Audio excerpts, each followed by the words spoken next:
is fascinating. She brings an interesting perspective on the Booth brothers. Nora was educated at Harvard and at Berkeley, studied history of all things. Also was one of the two research assistants to Doris Kearns Goodwin on her recent book with Lincoln's Cabinet, of course, Team of Rivals.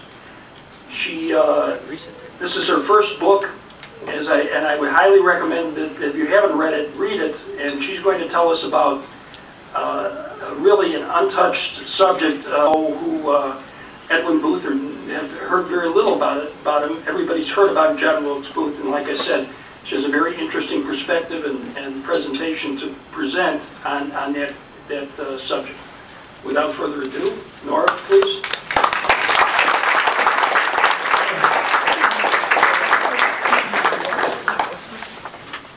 Thank you so much, President Stoller, and thank all of you for coming tonight, for your interest in the book.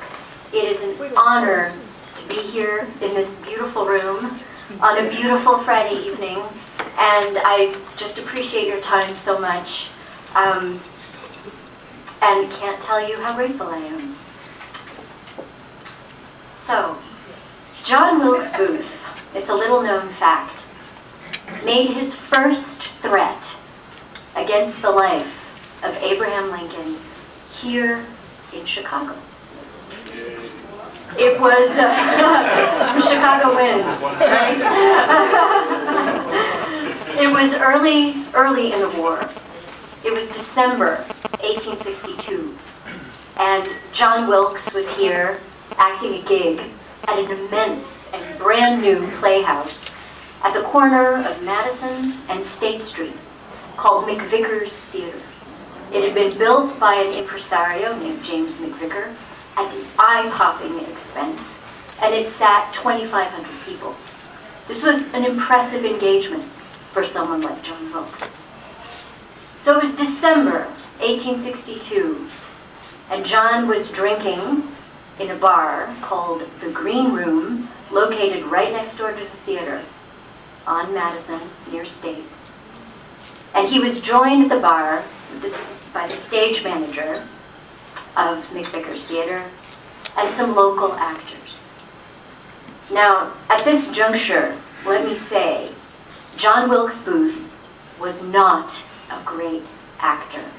To the contrary, Chicago newspapers were excruciatingly clear on that point. It was painfully obvious that John Wilkes had no natural gift for drama, and he had never been professionally trained.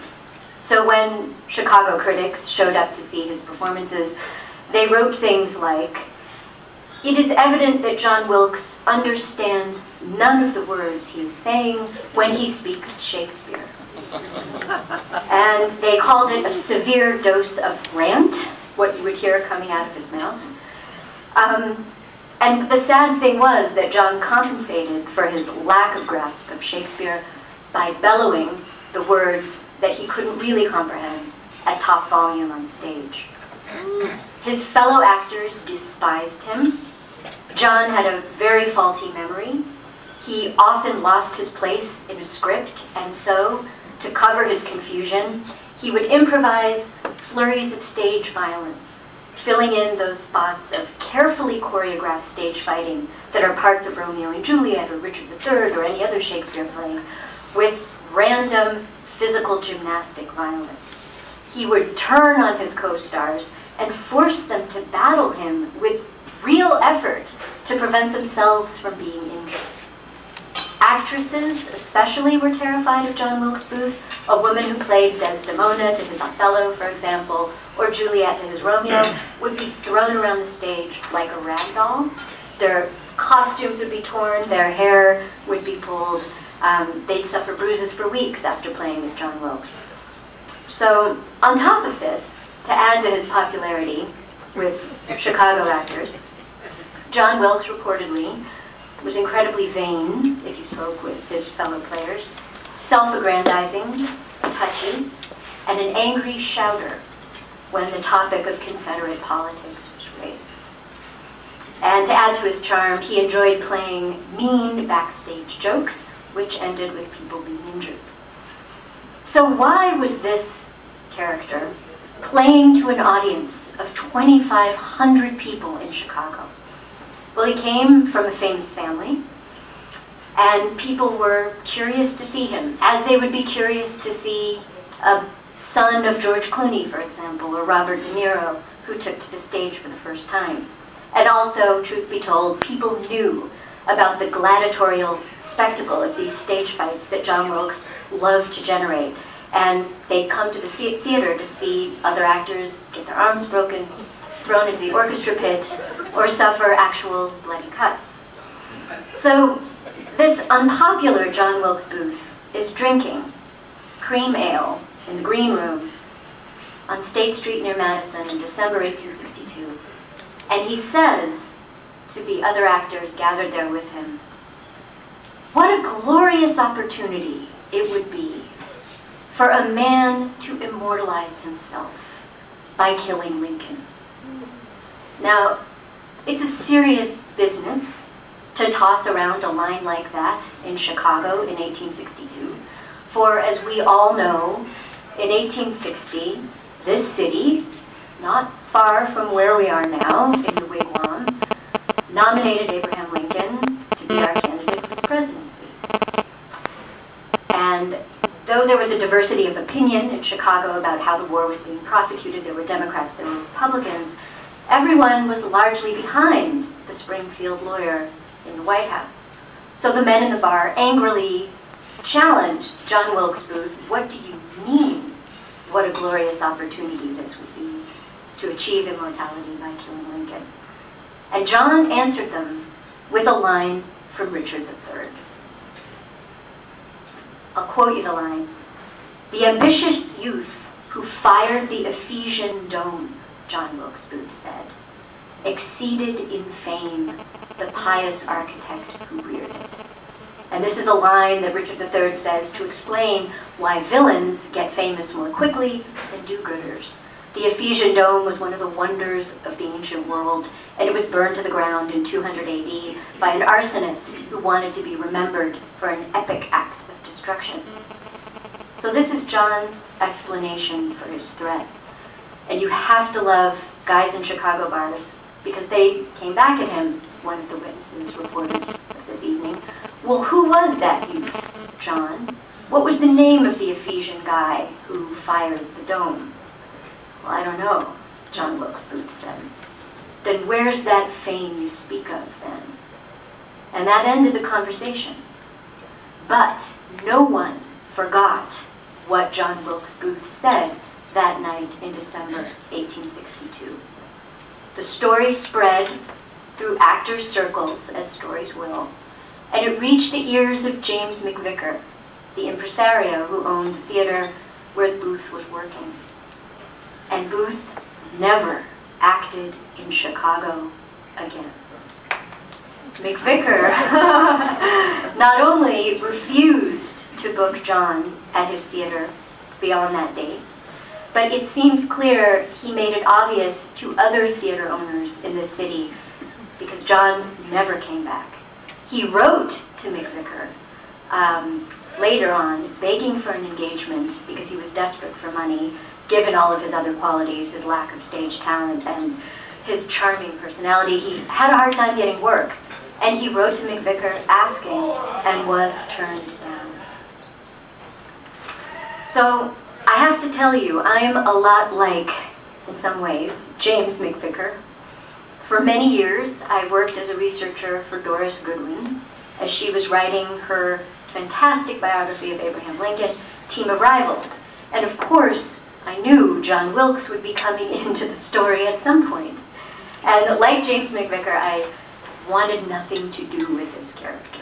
He was abhorrent, his politics were unpleasant, and he was a murderer, obviously. And Doris very kindly promised me that I'd never have to do John Wilkes Booth detail.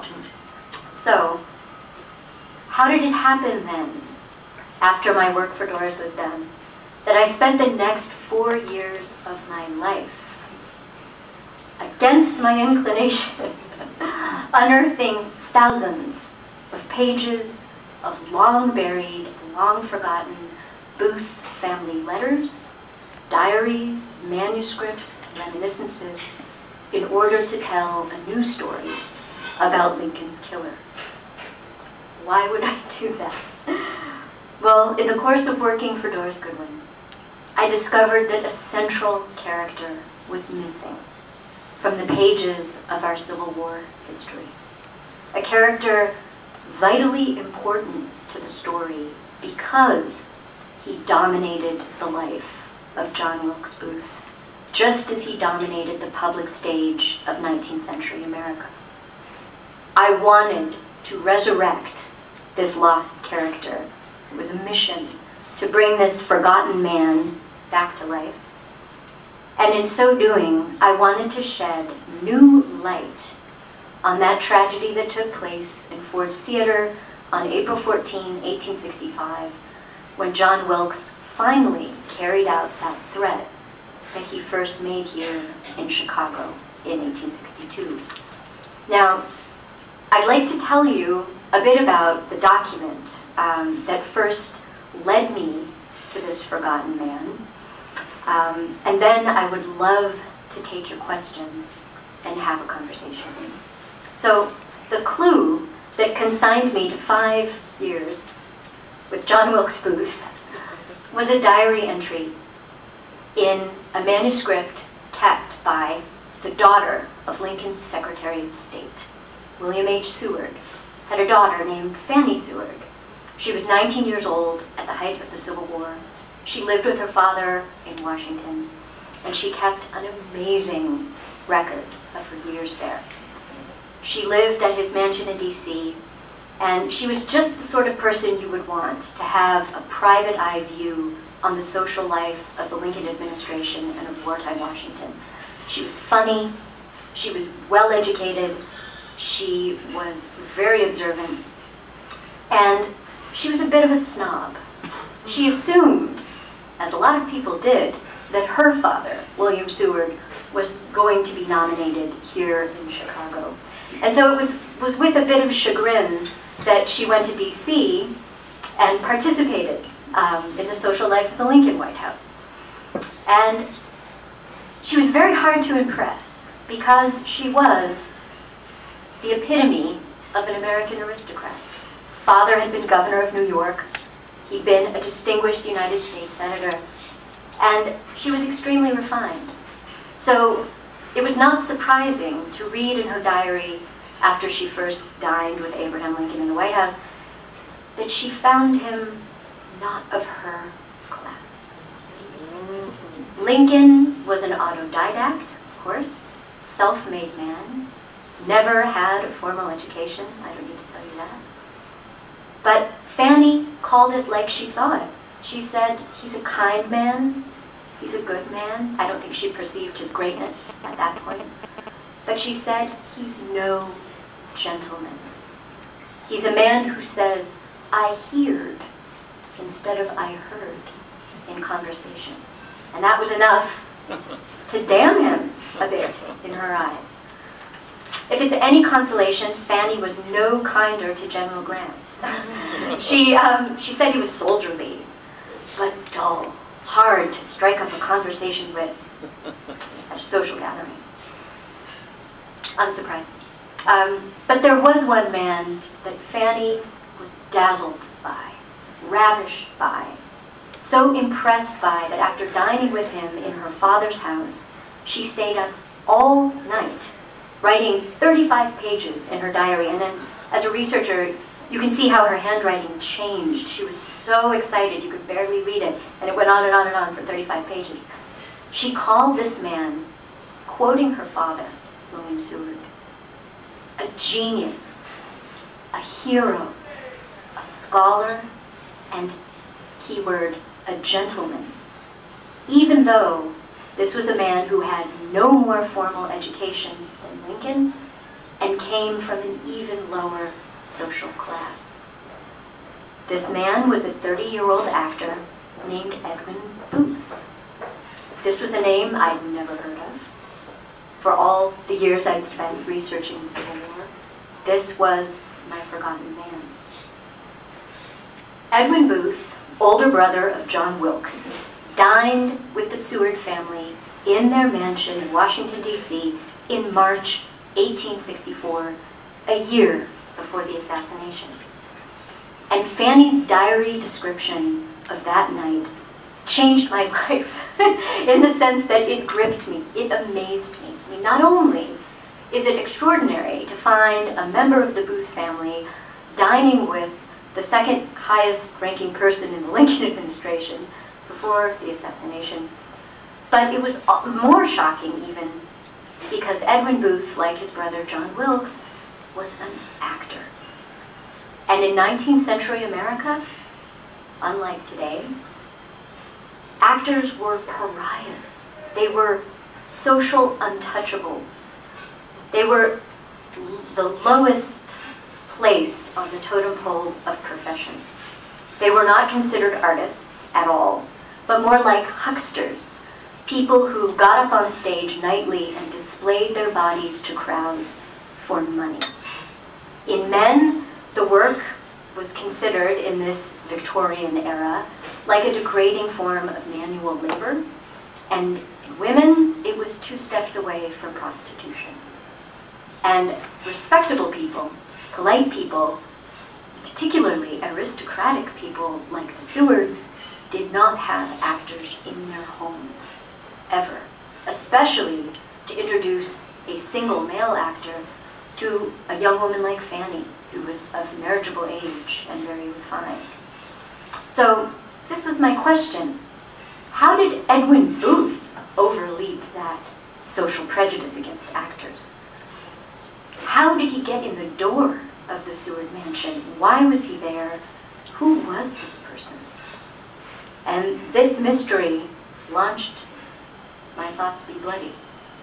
I learned that Edwin Booth was a colossal celebrity, a dramatic prodigy who became famous when he was a teenager, years before the Civil War began.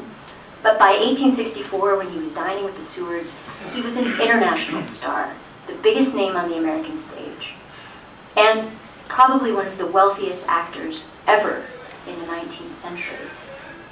His sold-out performances before 1864 in New York, in Boston, in Philadelphia, in New Orleans, in cities across America had already made him the equivalent of a millionaire, the Civil War equivalent of a millionaire.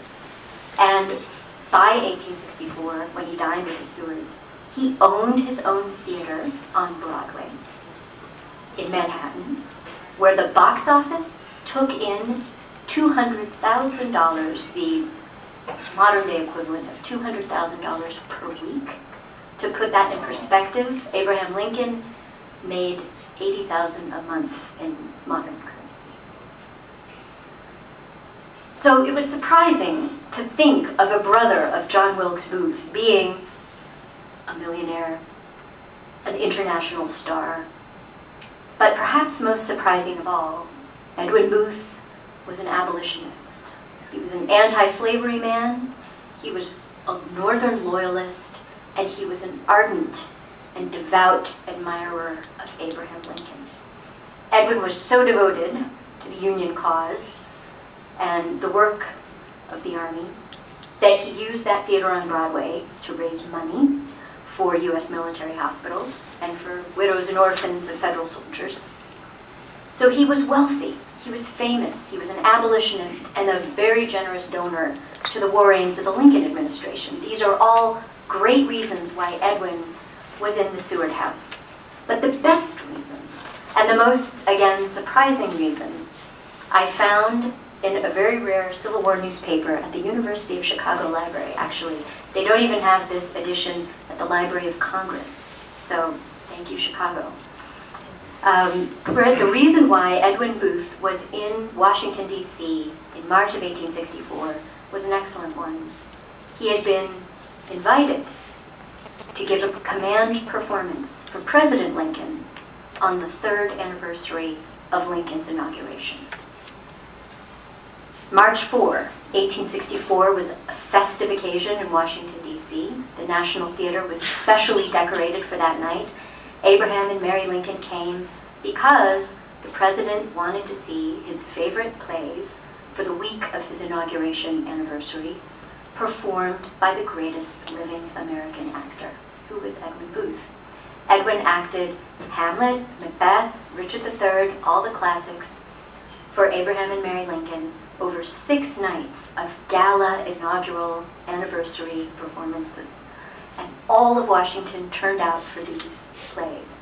And in the newspaper accounts, they had to turn people away at the door. The cabinet members were there, members of the U.S. Supreme Court, people from the diplomatic councils, the British legation were there.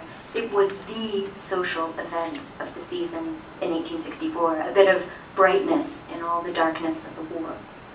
And so Edwin's dinner with the Seward family on March 11, 1864, marked the triumphant end of his special series of presidential command performances. But of course, as we know, the story of Booth's presidents in theaters does not end there. A year later, Edwin Booth's younger brother, who, as we have seen, was an unskilled, impoverished, unpopular actor obsessed with the Confederate cause, broke into Ford's Theater during Our American Cousin and murdered the president. And the same night, of course, as you know, John Wilkes sent an accomplice to the Seward home, where Seward was recuperating from injuries from a carriage accident. And that accomplice stabbed Secretary Seward 18 times in the face and neck. He broke open the head of Seward's son, Frederick, with the butt of a pistol. And Fanny, the author of this diary entry, when she tried to stop the violence by screaming, the accomplice of John Wilkes Booth threw her to the ground, and she was forced to witness the attack on her father. A cautionary tale, perhaps, about inviting an actor to dinner. Clearly, after assembling this history, I realized there was much more to the story of John Wilkes Booth than I knew. So my first question was, what happened to Edwin Booth after his brother killed the president? Did it end his career of international stardom? Far from it. After the assassination, for decades, Edwin continued to act, and he was wealthy before, extraordinarily so thereafter. On his death, he was a national icon, a beloved public figure, one of the most recognized artists of the 19th century. And if you want to measure Edwin Booth's success, I can do it for you almost in a sentence. He founded a private club when he retired from the stage. And when I list the names of the men who helped him found that club, who gave their monies, their time, and offered themselves as founding members, you will understand how important Edwin Booth was. U.S. President Grover Cleveland, banker J.P. Morgan, Union General William Tecumseh Sherman, and novelist Mark Twain. These men, along with a proud list of equally distinguished Gilded Age celebrities, geniuses, wealthy men, political figures, gathered together with Edwin Booth and purchased a mansion in the most exclusive part of Manhattan, Gramercy Park, that would be a home for the actor for the rest of his life, and a working club called the Players, a private club for gentlemen that was dedicated to memorializing the life, the art, and the greatness of Edwin Booth. This club, the Players, is an unbelievable place. When they created it, Mark Twain, General Sherman, J.P. Morgan, and President Grover Cleveland had a say in how it was decorated. It was filled with portraits of Edwin Booth and of Edwin's famous father, a British stage star named Junius Booth. Every New Year's Eve at midnight, these men gathered in the great hall of the Players Club to enact a ritual, a secret ritual, where President Grover Cleveland, this long list of great people, pledged their ritual fidelity to Edwin Booth. They called themselves his brothers, and they said they honored him and would be loyal to him until the end of his life. Reading newspapers accounts of that ritual are unbelievably chilling, because there, U.S. President Grover Cleveland led one of these in 1893, and you just think, here's a president of the United States pledging fidelity to the brother of the man who killed Abraham Lincoln. It's truly extraordinary. So here we have two men, brothers, both actors, who each arguably left a mark on 19th century America. John Wilkes, the Confederate assassin of Lincoln, and Edwin, a great star, a Union man, and an admirer of Lincoln. I wrote this book, My Thoughts Be Bloody, because I had to know how one family could produce two such different figures. How did these brothers come of age? What was the relationship between them? And how did that relationship matter to the course of their lives? And why hadn't anyone asked these questions before? I discovered that the Booths were indeed a remarkable clan, a dynasty of Shakespearean stars who out-Shakespeared Shakespeare in the plot line of their family life. They were narcissists, they were geniuses, some of them. They were toweringly ambitious and driven apart by rivalry. And to find their story and to get to the bottom of it, I went to places where Civil War historians rarely go. We usually go to the National Archives and the Library of Congress. But to get this story, you had to go to the Players Club, this place that Edwin Booth founded with a few of his close friends. It still stands. It is in Manhattan. It's still an operating club. And it is where, on the 4th floor of this beautiful mansion, 100 years worth of private Booth family papers are kept. Letters, diaries, reminiscences, memoirs, the works. They've been gathering dust for generations, practically untouched by researchers. It took me a year and a half of petitioning the membership of this club to get in the door. I wanted to go up to that attic floor and read everything. And finally, with the help of Doris Goodwin and other people, I was able to get in. And I read within those very strange and spooky walls, because the club has been unchanged since the day of Edwin's death, and it is truly a bizarre place to be. I read Edwin's private archive, and he should have burned it, frankly, because the whole story is there, far from being irrelevant to one another. The lives of the brothers, Edwin and John Wilkes Booth, were wholly intertwined. From childhood onward, they were competitors, sometimes enemies. Sometimes there was an uneasy truce, but they always profoundly disliked one another. And the letters, the papers, fairly burn and sizzle with expressions of their mutual resentment, their political differences, and their hostilities.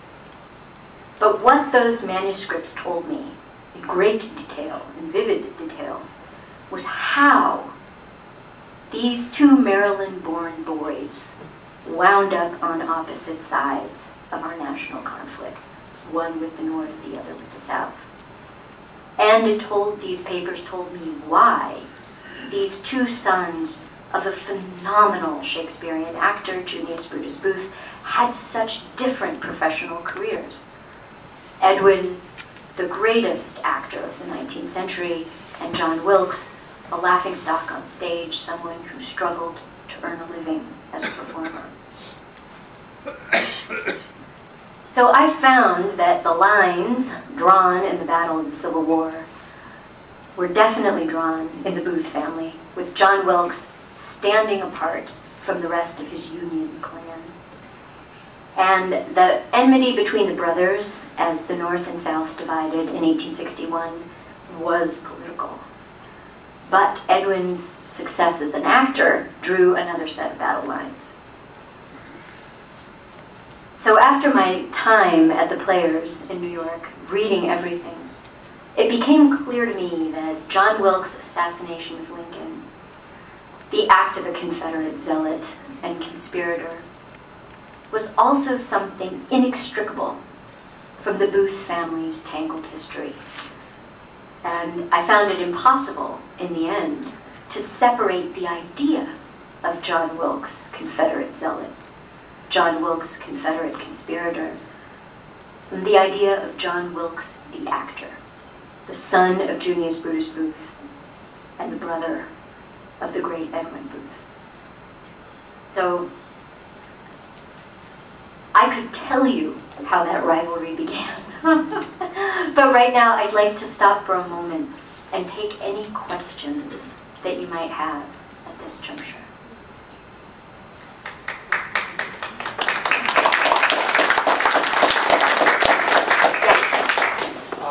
I heard that John Wilkes was a popular celebrity, like a rock star, and that many women threw themselves at him. And is that true? Absolutely. I mean, he was unbelievably charismatic. And he was the kind of actor who would never win critical acclaim. You know, he would never give a command performance for Abraham Lincoln. He would never be invited. But when he did perform in Boston and in Chicago, until he was cut off here, he was a physical actor. And he'd wear costumes where he'd roll up the sleeves of his costumes so his muscles would show. And he would do, tremendous things with a sword and generate excitement through violence on stage. And of course he had loads of female admirers, but it was nothing compared to Edwin Booth. Edwin Booth was the most recognizable, you could call him a screen idol, except there were no screens, daguerreotype idol of the 19th century. There were more pictures of Edwin Booth. I mean, if you go to Harvard University archives, there are, I would say 3,000 or 4,000 carte de visite photos of Edwin Booth, and there are 50 of John Wilkes. And it's a pretty accurate sampling of how popular these guys were. I mean, Edwin Booth was Hamlet for 3 generations of Americans. And so, yes, indeed, John Wilkes had his followers, but it was nothing compared to the stature of his brother. Yes? Reading your book, one of the great correctives that I found with earlier books was that the earlier books seemed to hint that John Wilkes had been much more prosperous as an actor and was able in large part to finance the Lincoln murder conspiracy. Could you explain something about what you found out about the Booth finances? Why John Wilkes' finances were so abysmal? John Wilkes, so we know Edwin became a very wealthy man by acting, right? None of Edwin's annual income would be something like $400,000 a year, the modern equivalent of $400,000 a year. John Wilkes struggled to stay afloat as an actor. The theaters he played in were largely in the South and West before the war. And during the war, he played minor theaters, provincial theaters, and places like St. Louis, where they issued money, banknotes, that weren't circulatable in New York or elsewhere. So the currency he was receiving, in many cases, like in St. Louis, wasn't a gold-backed currency. He had very few financial reserves, and he did not have a home of his own. He lived with Edwin at Edwin's mansion in New York City for much of the war. And what I found in looking at John Wilkes' kind of financial affairs was that in 1864, this is really a test year, a crucial year, he tried to make a living as an actor. As we could see, he got no more gigs in Chicago. He was getting work in places like Cincinnati, Leavenworth, Kansas, Cleveland, not places where you would earn big money. And so he was holding out all of his hopes to strike it rich and make it big for oil prospecting. They discovered black gold in western Pennsylvania in the 1860s.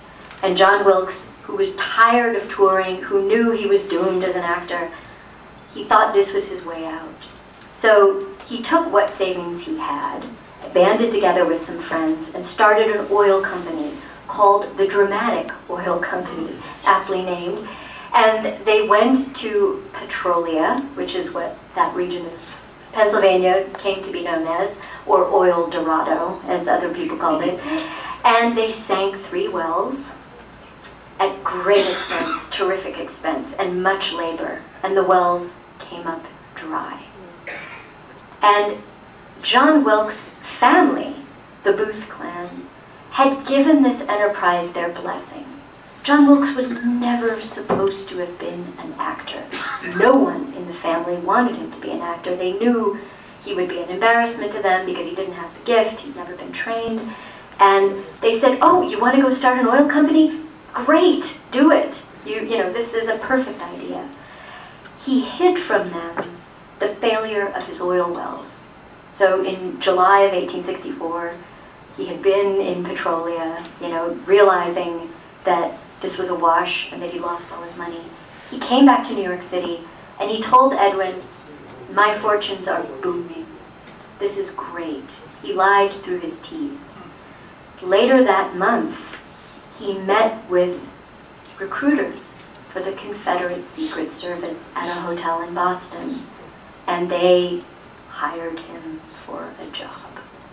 And he deposited, the next large deposit of money that he made that we have a record of was Confederate gold in a bank in Washington, D.C. that he'd been given by his new employers. So the money he used to finance the conspiracy came from the Confederate Secret Service and not from his income as an actor, because he had none, or from his oil affairs, because they were a disaster. But it was so interesting that he wouldn't say to his family the truth about his oil wells failure. You know, he hid it from Edwin, and it's a fascinating part of their relationship that he couldn't come clean about it. And then it became a perfect screen for the undercover work he was doing. He could say to his family, oh, I'm going to my oil lands, when he was actually on a very different mission, conspiring against Lincoln. What role did the sister play in the dynamics of the... Asia Booth, this sister, she was a tremendous source in writing this book because she knew John Wilkes and Edwin very, very well. She ended up marrying Edwin's business partner, the actor John Sleeper Clark. And she was the family chronicler. She was the family historian. An interesting thing about Asia is that after John Wilkes Booth assassinated the president, there was a roundup of the Booth family members. Many of them came under suspicion. Edwin never did, of course. He was close friends with Julia Ward Howe, the abolitionist author. He knew many high-ranking people in the Lincoln administration, including the Assistant Secretary of War, Charles Dana. So nobody ever dragged Edwin into a courtroom and said, what did you know about your brother's conspiracy? But Asia was placed under house arrest while she was pregnant with twins in Philadelphia, because she was very close to John Wilkes. And while she was enduring that house arrest, all she could think of was writing the Booth family history. She wrote a biography of their father, Junius Booth, this famous Shakespearean star, during her arrest, her house arrest. And it became one of the great sources that I used in writing the book. But she was afraid of Edwin. She depended on him financially before she married his business partner. And she was kind of the one person in the family who John Wilkes Booth could come to and tell things. She was his confessor. He was very close to her. And in fact, she moved to London after the war, never came back to the United States. That experience of being under house arrest, I think, was too much for her. And she wrote a biography of her brother, John Wilkes, in secret. She never told Edwin about it because she knew Edwin would burn it. And so that she kept it, and it was never published during her lifetime. Only many decades after she died did it come out, and that's another great resource. Yes? Doug? Yeah, so why is it, it's probably a complex question, a complex answer, but why is it that history kind of forgot Edwin Booth? I mean, that was the most amazing thing to me, is that I've never heard of it. And maybe that's not so amazing, but you know, for me anyway. But it was this character I'd never heard of, a dynamic, a family dynamic I'd never heard of. And like you, I'd always heard of John Wilkes portrayed as a famous, successful actor. Right. And it seems that was just so far from the case. Is it that he just was obfuscated by the infamy of John Wilkes? Or why do you think it is that he just faded in recognition? Yeah. Well, it's one of the most bizarre alchemical mysteries, in the sense that during Edwin Booth's lifetime, John Wilkes Booth was a forbidden topic, right? In the Players Club, no one could speak the word Lincoln or John Wilkes Booth. Everyone pretended, all the members pretended that these two figures never existed.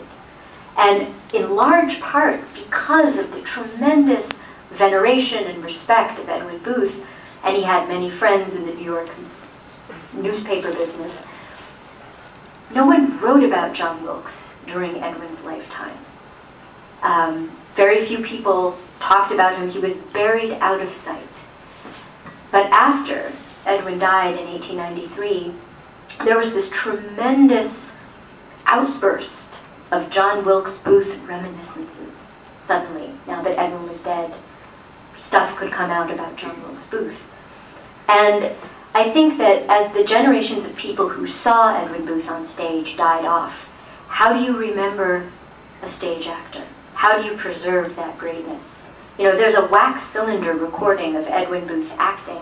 I've heard it, and he's incredible. I mean, he sounds like Laurence Olivier. He sounds very modern and very British. But you can't preserve that kind of greatness without a movie camera. And so, as the people who remembered his live performances disappeared, the infamy of that scene that John Wilkes choreographed, because remember, he might have been a bad actor, but he grew up in the theater. And what John Wilkes Booth did in Ford's Theater was a scene. It was carefully choreographed for maximum dramatic effect. And it echoed tremendously. It's the most recognizable image, perhaps, in our national history. And so that one moment obliterated, as the years went by, you know, whatever fragmentary memories of Edwin's greatness as a performer would have remained.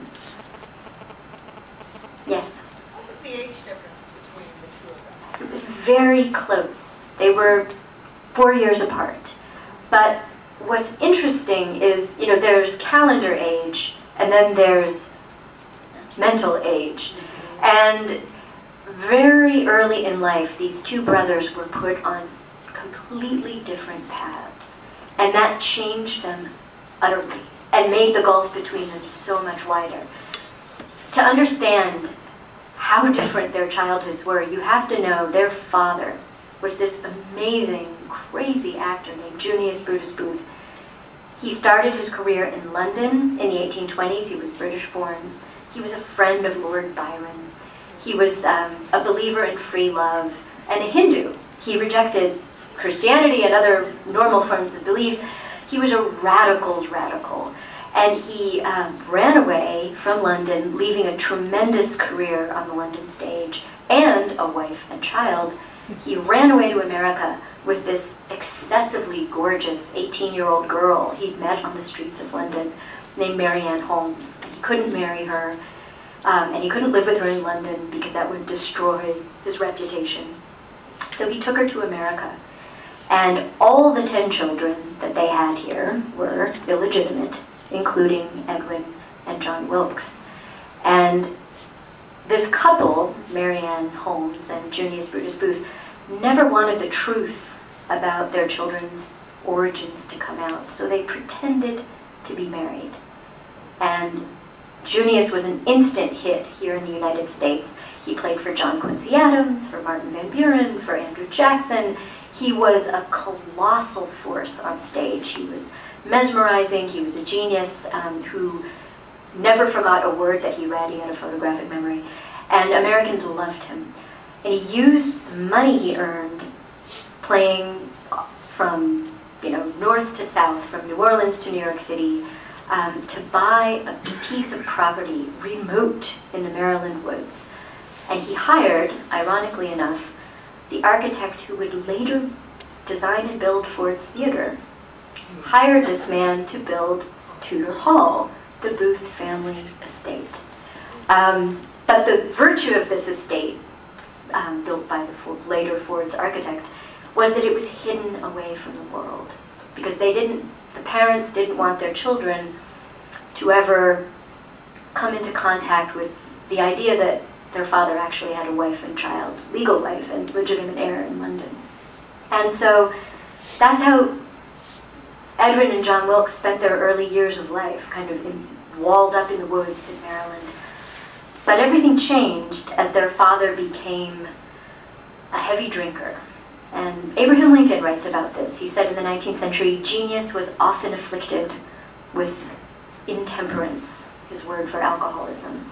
And Junius Booth, who was such a gifted actor, came to rely on alcohol so much that his performances were made more exciting by them nightly. He would be playing Richard III, for example, and he would refuse to die at the end of the play. And he would just keep fighting, and the actors were like, die already, and he wouldn't, and he'd have to be dragged off the stage.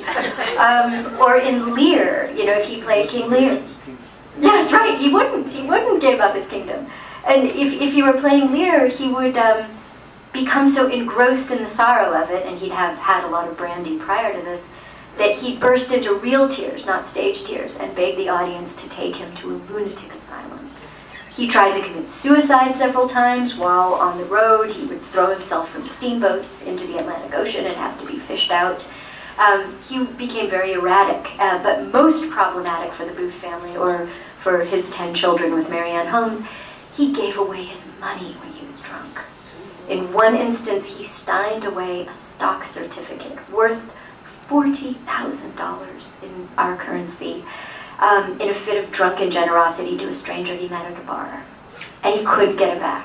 I read the court papers where he's pleading in court, please, I was drunk when I did this, and they're like, no, you signed it.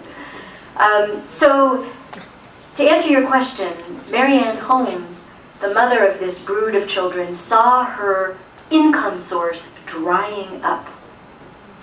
Thanks to brandy and misbehavior, someone had to travel with Junius Booth. Someone had to go with him to every theater he played in, had to be with him on the road at all times, to keep him from drinking, to keep him on time for curtain, and to send the money home so the kids could go to school.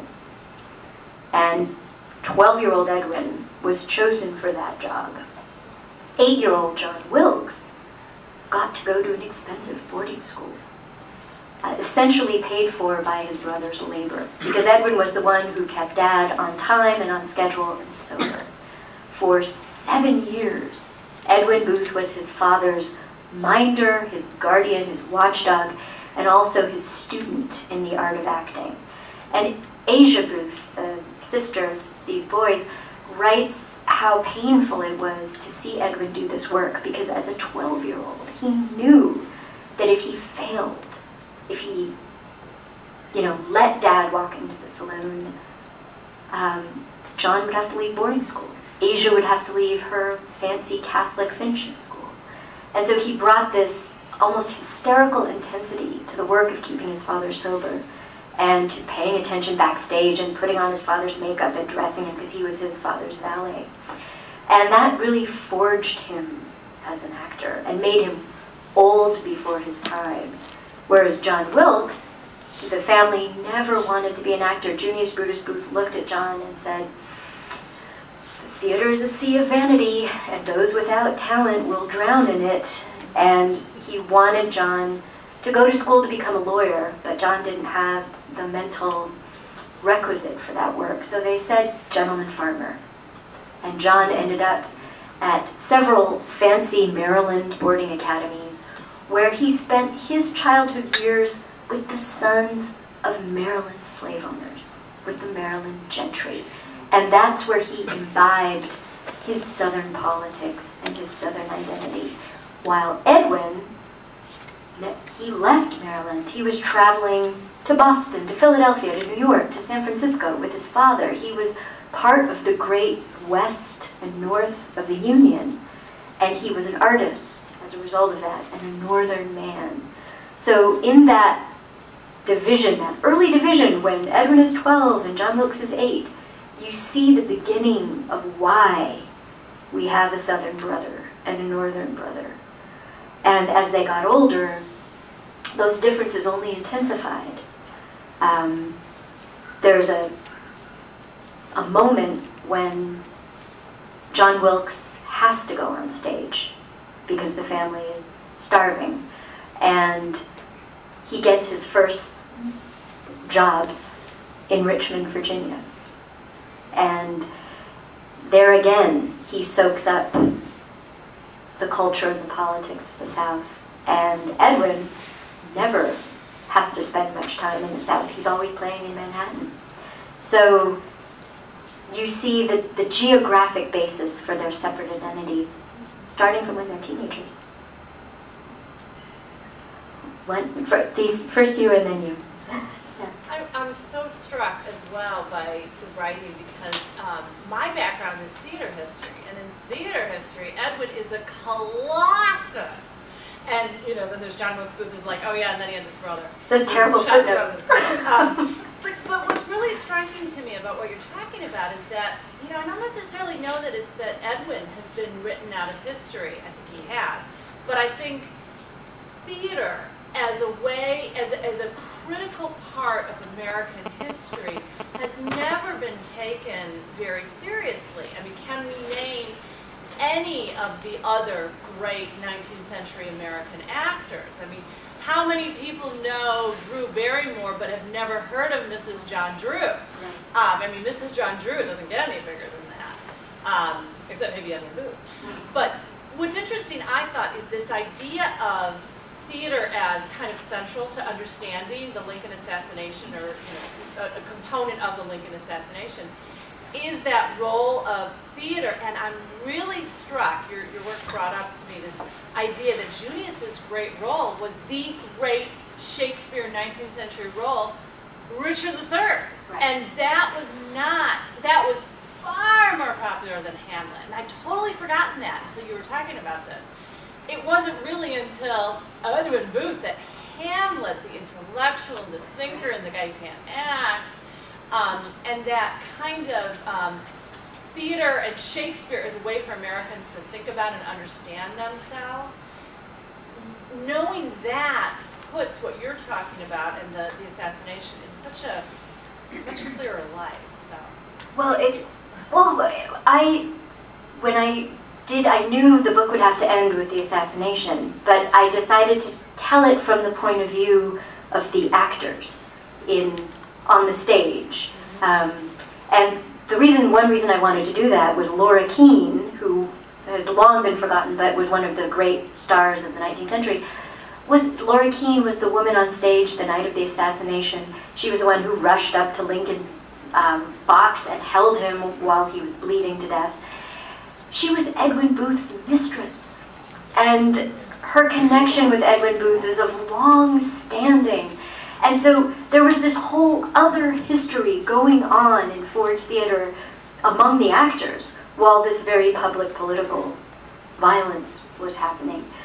But on the point of the importance of theater in American life, I mean, I think Edwin Booth became so popular after the war, and he did become even more popular than he ever had been after his brother killed the president, is that somehow by performing Shakespeare night after night, and of course Shakespeare's plays are about Civil War, they're about assassination, they're about regicide, they're about, that people going to see Edwin Booth they were seeing something, they were expiating what they'd lived through.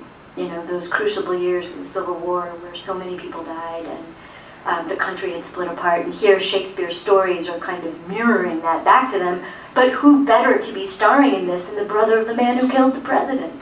So there was always great theater when you saw Edwin Booth after 1865. Yes, my questions are, first of all, were the two Booth brothers buried? Mm-hmm. Question.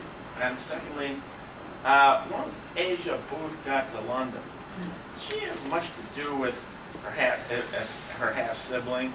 And how did that half-sibling feel about being related to John Wilkes Booth? Oh, two very, very good questions.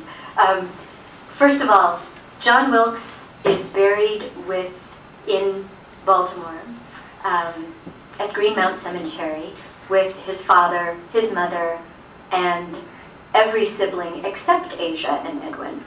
Edwin did not want to be buried with the Booth family because he had leaped out of his social class as an actor, right? He transcended the social position that most actors of his time lived in. He was buried in Mount Auburn Cemetery next to Charles Sumner, the great senator of Massachusetts, and Julia Ward Howe, and blue-blooded Massachusetts aristocrats. So he rests there for eternity.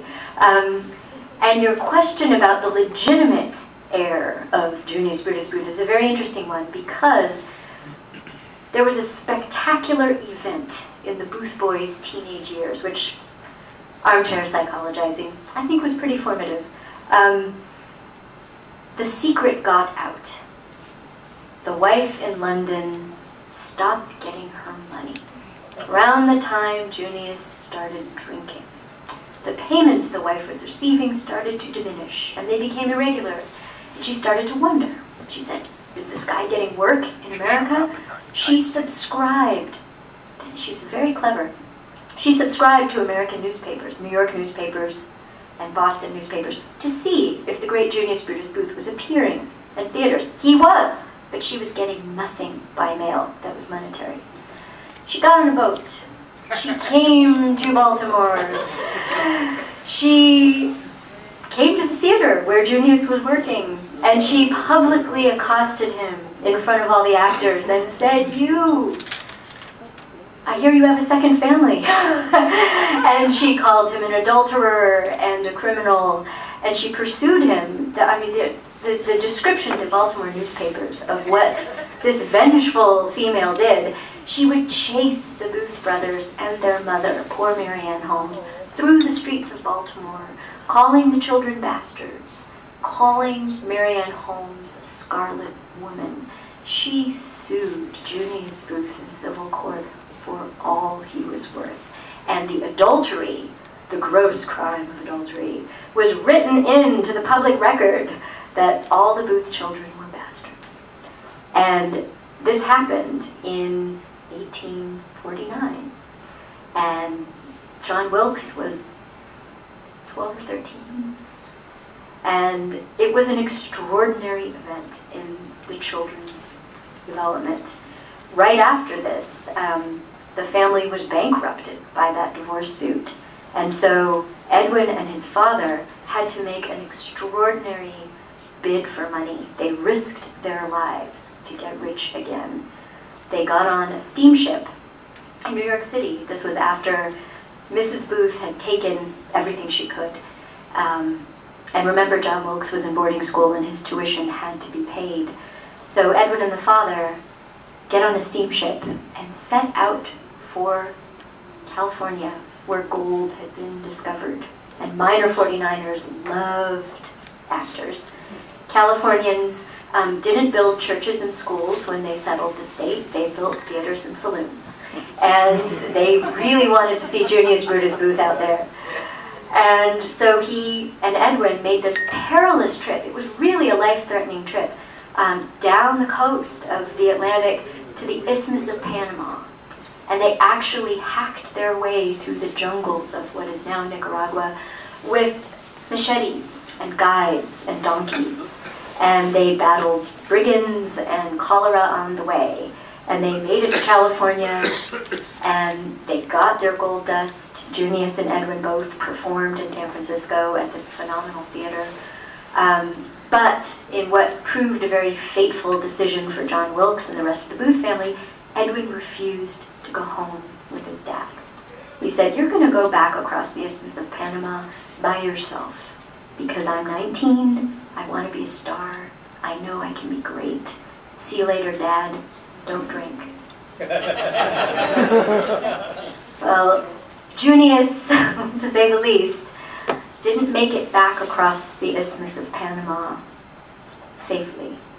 He was robbed of $80,000 in gold dust by brigands because he was drunk and he wasn't watching out for himself. He begged money to get on a steamship to New Orleans. There he boarded a steamship up the Mississippi to try to reach home, but he'd contracted dysentery in the isthmus, and he died on the Mississippi steamboat. And so John Wilkes and his mother met a coffin at the steamboat landing, and there was no money in the coffin. And so John Wilkes left his boarding school. He went home to the family farm. He lived in the house that was built by the architect, future architect of Ford's Theater, and starved. I mean, there were periods of hunger. Asia's diary, or not diary, but her memoir of that time, describes them poaching animals from their neighbors' land because they didn't have enough money to eat meat. And so Edwin was kind of inadvertently responsible for that disinheritance of John, losing the family wage earner. And that's one of the stories I found in the attic of the Players Club that just transfixed me, actually. Any more questions? And then you? My question doesn't have to do with the talk so much as it does the quiz. Yes. What was the association between John Wilkes Booth and John Brown? Thank you. This, full honesty, this question was a plant. I begged her that. Thank you, sir. They never would have known that. No. I'm a good actor. You're an excellent actor. The reason why this is such an amazing story and such a story that people don't know about John Wilkes Booth is that he was in Richmond acting as a supernumerary, which is the spear carrier with no lines. He was at the Marshall Theater, and he hated the work, and he was getting no money for it. And John Brown had been apprehended after leading an insurrection against slave owners in Harper's Ferry, Virginia. And Governor Wise of Virginia was begging for volunteers to rush to the scene, guard the jail where John Brown was, and assist at his execution. And John Wilkes wanted to be there. He borrowed a uniform from a militia group, he got on the train, and he went, and he watched John Brown be killed. But that is fascinating in and of itself, I thought. But what is truly interesting is that Edwin Booth, at the very same time that John Wilkes was doing this, is in Boston with Julia Ward Howe, the anti-slavery activist, and her husband, Samuel Gridley Howe, who helped John Brown plan that attack on Harper's Ferry. Edwin Booth was their favorite actor. He was a personal friend of the Howe family, and he got a lot of his abolitionist sentiments from hanging out with Julia Ward Howe and Samuel Gridley Howe. And Julia Ward Howe wrote a poem about Edwin Booth right after John Brown's execution. It was an ode to his work in Hamlet. And just the thought that already before the Civil War begins, these two brothers are on the stage of history, in minor roles, admittedly, but they're there. It's like they were taking their parts for the later tragedy. President's dollar.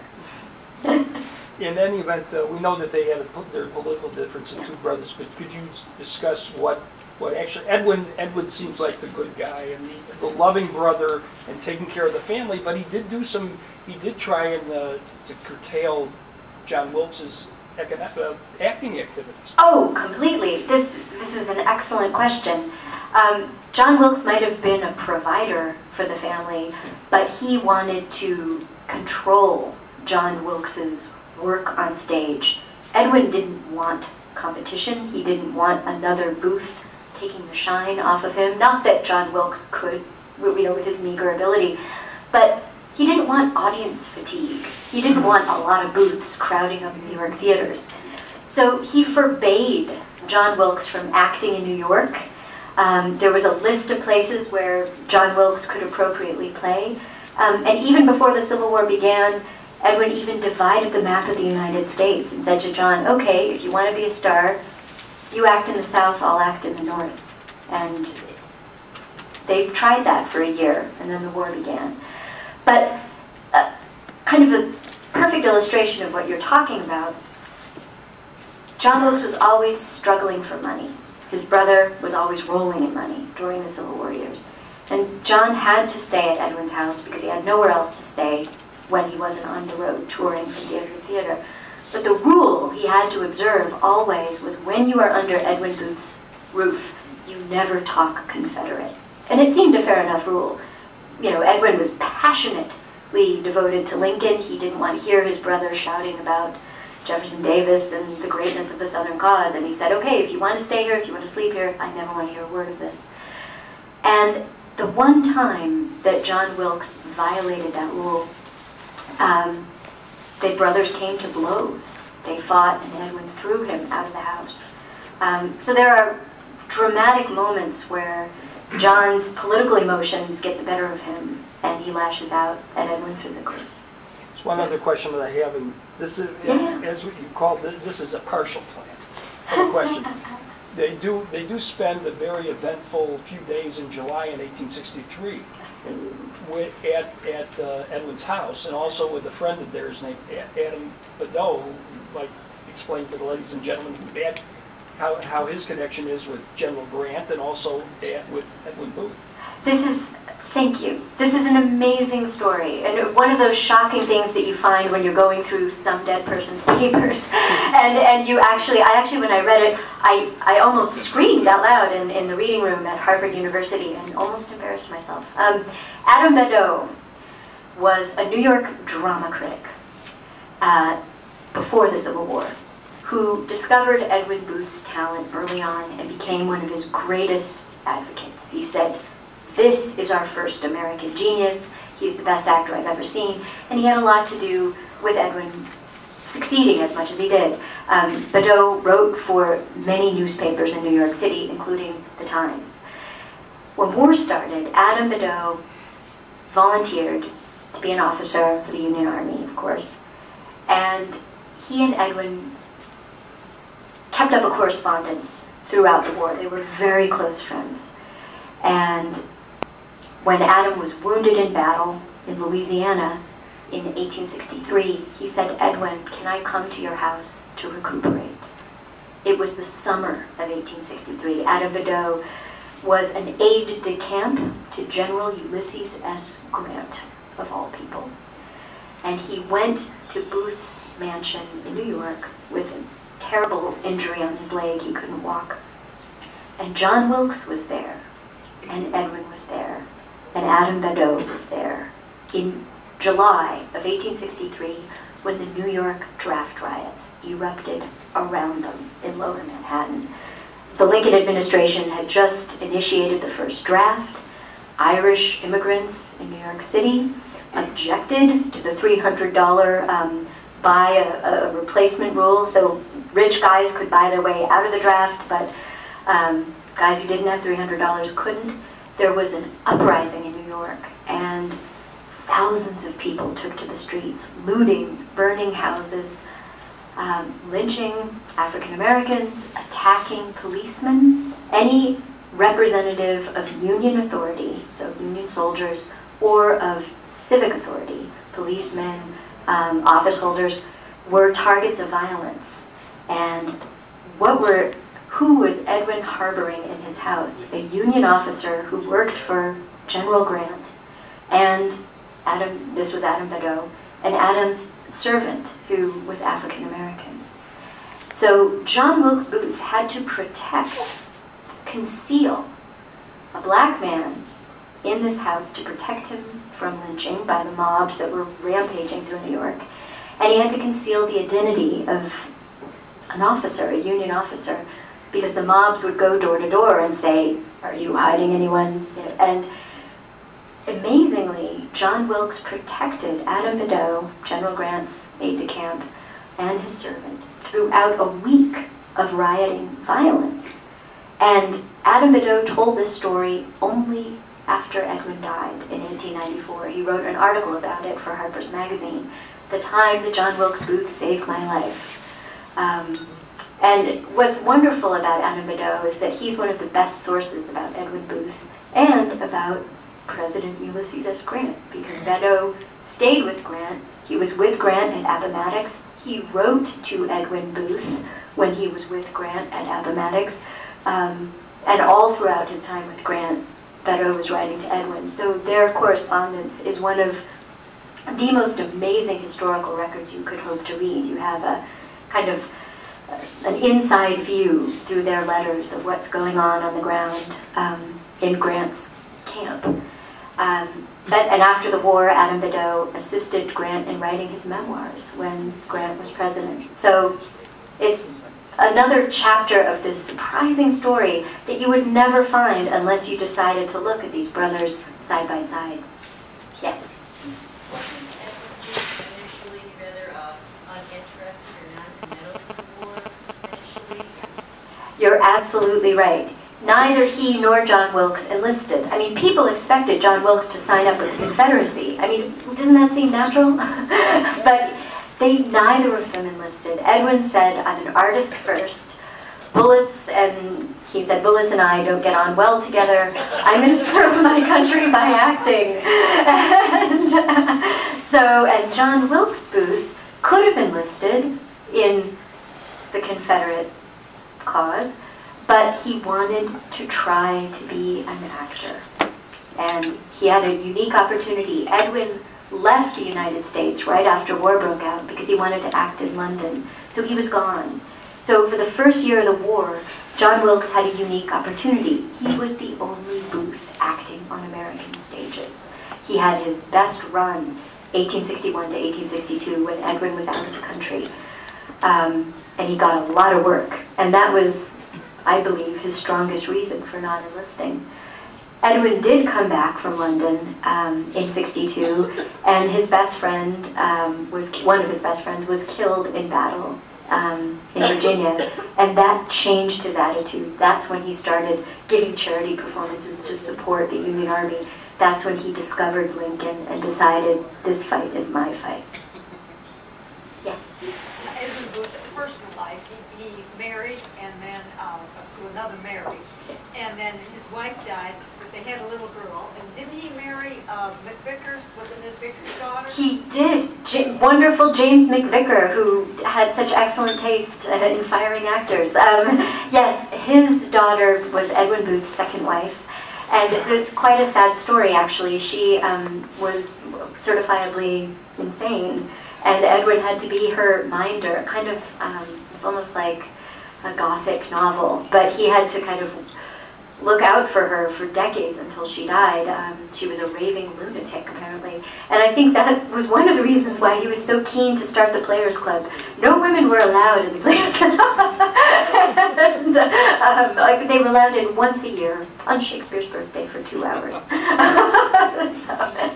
But yes, his daughter Edwina lived with him for all of her life, and she was the guardian of her father's legacy after Edwin died. Yes? Did you find any evidence of a link between the Confederate Union's aid to John Wilkes Booth and Jefferson Davis?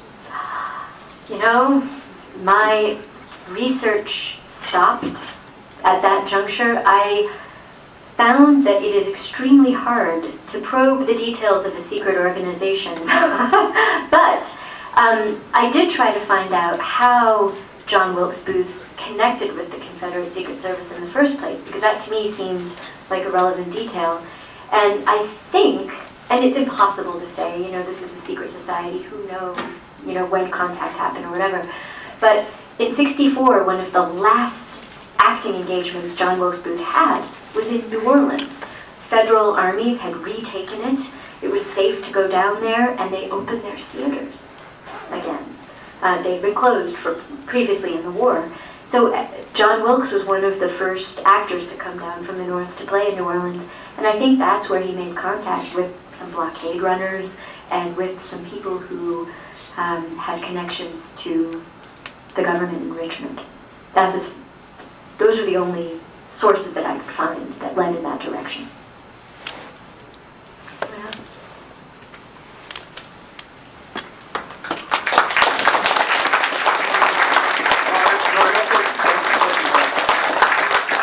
Thank you for a very, very interesting talk. This was a really, really terrific. Thank you. And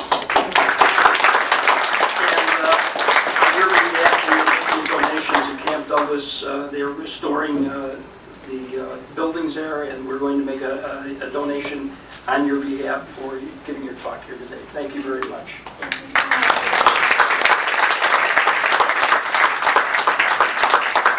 Next month, we will get back to the war, or more battlefield things. We're going to have Gail Stevens speak to us on Monocacy and Jubal Early's attempt to take Washington.